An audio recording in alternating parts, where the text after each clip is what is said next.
Hey everyone, Zishan here from Royal LePage Signature, and welcome to the Market Minute for August 2024. In this video, we're going to do a comparison of sales, listings or inventory, months of inventory, and price across the GTA, Toronto, and York region. Let's jump right into the sales numbers. So we can see across the board that sales are down year over year. In the GTA, we saw a drop of about 6%. We went from about 5,300 sales to about 5,000 sales. In Toronto, we went from about 1,900 sales to 1,700 sales. That's a drop of almost 9%. And in York region, a little bit smaller, we saw a drop from about 920 to 900 sales.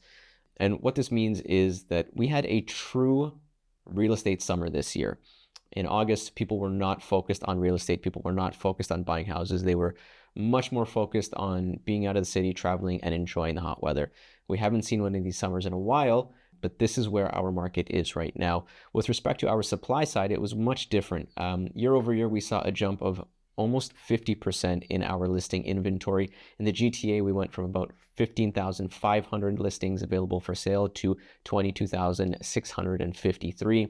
In Toronto, we saw the same, a 45% increase year over year, went from about 6,000 or 5,900 listings last year to 8,600 listings this year. And in York region, again, a 50% or 52% increase in listings or inventory year over year, from about 2,778 to 4,232.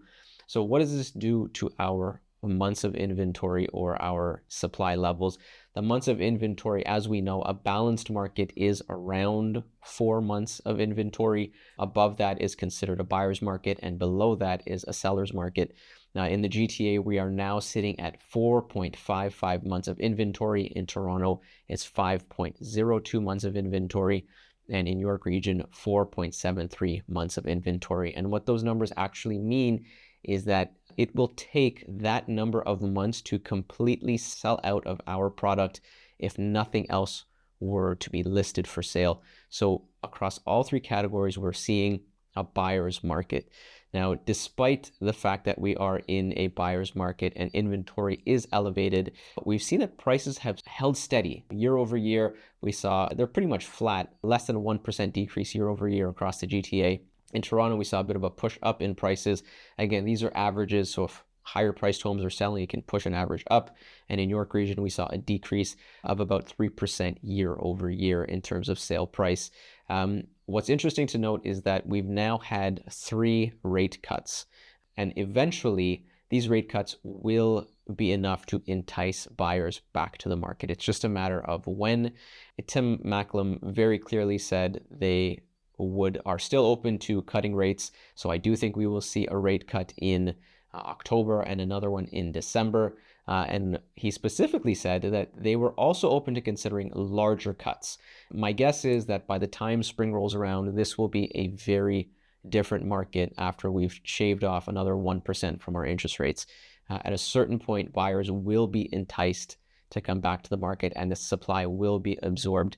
If you are a buyer or a first-time buyer and you don't need to sell anything, this is your time. This is when you should be out in the market looking. If you're buying and selling, it's probably going to be a wash depending on what you're buying and what you're selling. And if you're a seller, if you don't have to sell, then this is a good time to just maybe wait and sit on the sidelines until some of this inventory clears up. I hope this has been helpful for you. If you have any questions, as always, please feel free to call me at 416-450-3163. Drop me a DM or send me a text. Thank you so much. Have a great day.